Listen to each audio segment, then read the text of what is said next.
comment trouver toutes les informations de n'importe qui grâce à un visage. Quand je te parle de toutes les informations, je te parle du nom, du prénom, du numéro de téléphone, de la localisation, de son adresse mail, de son mot de passe, des bases de données qui ont leak. Ce que je m'apprête à te montrer et à te partager dans cette vidéo, tu y as accès. Tu pourras l'utiliser à ta convenance. Mais laisse-moi te présenter l'outil d'Ozint le plus abouti de filmer avec la caméra de ton téléphone les visages en temps réel et d'obtenir toutes les informations sur ces personnes automatiquement.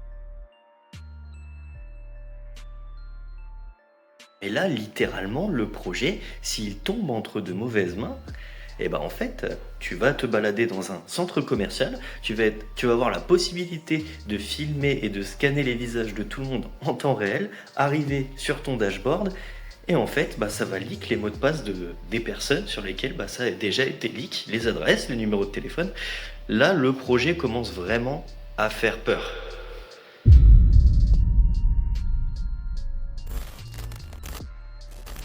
Bon, ça fait un moment que j'ai ce projet en tête et je me suis dit que c'était le bon moment pour le développer. J'avais tout, les outils, j'avais le schéma en tête, tout ce que j'allais utiliser, je savais tout. Pour moi, ça allait prendre moins d'une demi-journée. Seulement, j'ai eu plein d'imprévus qui se sont mis en travers de ma route et le développement il est passé de 24 heures à 50 heures. Mais pour l'instant, je ne le sais pas encore, donc je plonge dans les premières phases du développement et des idées avec Claude. Au fur et à mesure de la conversation, je me rends compte que le projet peut aller beaucoup plus loin que ce que j'imaginais au départ, mais ça on y reviendra un peu plus tard. Donc à ce stade dans ma tête, le projet va faire ça. Scanner un visage grâce à Python, retrouver la personne derrière ce visage grâce à Pimize et Yandex, noter toutes les informations trouvées grâce à Sherlock, Olélé et les réseaux sociaux, et enfin aller chercher les DB leaks grâce aux informations précédentes. J'adore conceptionner des schémas. Donc je conceptionne le premier schéma grâce à Draw.io et je commence à schématiser l'ordre des IA et ce qu'ils devront faire pour trouver les différentes informations, comment ils retiendront ces infos et comment ils devront se partager la mémoire pour coordonner les différentes actions qui iront par la suite sur notre dashboard. Mais il me faut aussi, à ce stade, un nom pour le projet. Comment on va le nommer ce projet-là? On va l'appeler Darkin.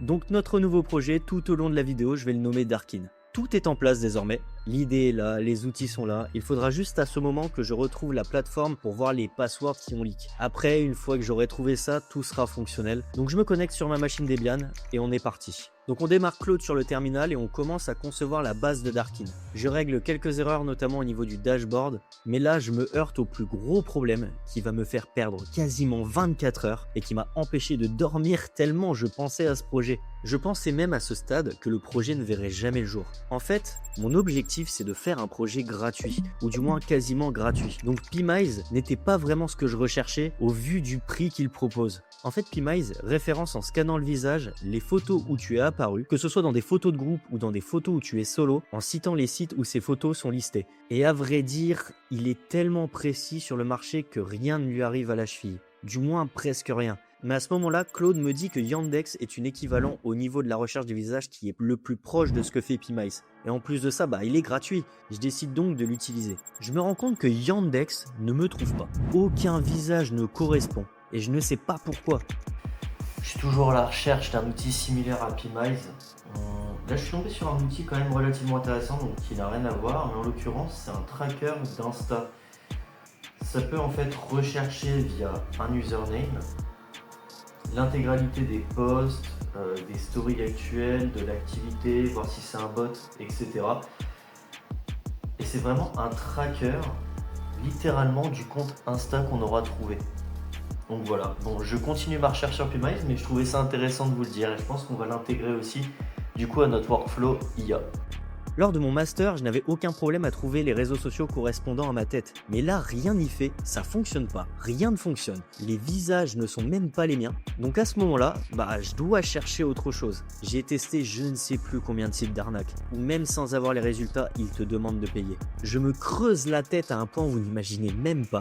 Je cherche des outils sur GitHub, je demande à Claude, je teste via le Dorking Google pour trouver des sites, mais rien n'y fait, je trouve rien. À ce moment-là, comprenez que ça fait des heures et des heures que je cherche sans rien trouver. Aucun outil ne vaut le coup et c'est littéralement la base de Darkin. Je commence un peu à péter les plombs à ce moment-là, à m'énerver et à considérer que je ne peux pas le faire. Mais vous savez quoi? J'en ai rien à foutre du je ne peux pas le faire. Je sais que je peux le faire. En fait, à ce moment-là, je dois changer d'angle. Je me suis souvenu d'un forum qu'on allait voir souvent, mes potes et moi. C'était Bridge Forum. Pour ceux qui connaissent, c'est un forum qui n'est pas 100% légal. Du moins, au niveau des informations qui sont leak dessus. Les bases de données sont souvent disponibles en temps réel, mais avoir ce forum entre les mains pour un expert en cybersécurité permet d'avoir une veille incroyable. Donc je m'inscris donc à ce site à nouveau, je me connecte, je passe en revue toutes les possibilités via ce forum. Je tiens à préciser que je ne télécharge aucune base de données. Je me renseigne juste sur comment affilier un visage à une personne pour trouver ses réseaux sociaux automatiquement. En fait, sinon, comprenez que sans ça, Darkin ne sert à rien. Parce que c'est la base de ce que j'avais en tête. À ce moment-là, je trouve quelque chose de sombre, quelque chose qui aurait pu rendre Darkin très controversé en réalité. Donc on est le lendemain, hier j'ai bossé jusque 3h du mat. Donc là il est 10h59. J'ai continué de chercher, j'ai même été chercher sur des forums comme Bridge Forum pour trouver un moyen de trouver une base de données d'images avec des noms et des prénoms. Mais là, après, sinon, en fait, on part vraiment trop loin. Et ça pose des problèmes en termes légaux. Du coup, ce qu'on va faire, c'est qu'on va utiliser LinkedIn pour aller chercher des images d'organisation, donc des photos de profil, etc. Associés à des noms pour avoir notre base. Soit je passais le projet en black hat à 100%, soit je trouvais un autre moyen. Comprenez aussi que c'était la seule solution que j'avais trouvée depuis 24 heures, que j'avais très peu dormi et que c'était la seule manière pour moi, à ce moment-là, de faire aboutir le projet. Au-delà même de tout ce que vous auriez pu imaginer, je bois un café, je réfléchis, je me remets sur mon ordi et là je prends ma décision. Non, on ne passera pas via cette technique. Dis-moi en commentaire si tu as compris ce que j'allais implémenter. Donc on repart au final de zéro. Le projet n'avance pas depuis plus de 24 heures. Il faut que je trouve un moyen, ça m'obsède ce truc-là. Je me rappelle de LinkedIn. LinkedIn affilie les personnes travaillant dans des organisations et liste littéralement leurs employés. Je revois totalement l'architecture sur Darkin. Tu peux rentrer le nom d'une entreprise et tu peux télécharger tous les visages associés aux employés de cette entreprise. Moi, dans cette vidéo, j'ai limité à 15 profils téléchargés par société. Comment va-t-on faire? Car il y a plusieurs détections qui sont mises en place sur LinkedIn, ainsi que sur la plupart des réseaux sociaux en soi. Eh bien, on passe simplement par une extension. Son rôle sera simplement d'utiliser le navigateur de mon ordi pour ne pas passer pour un bot.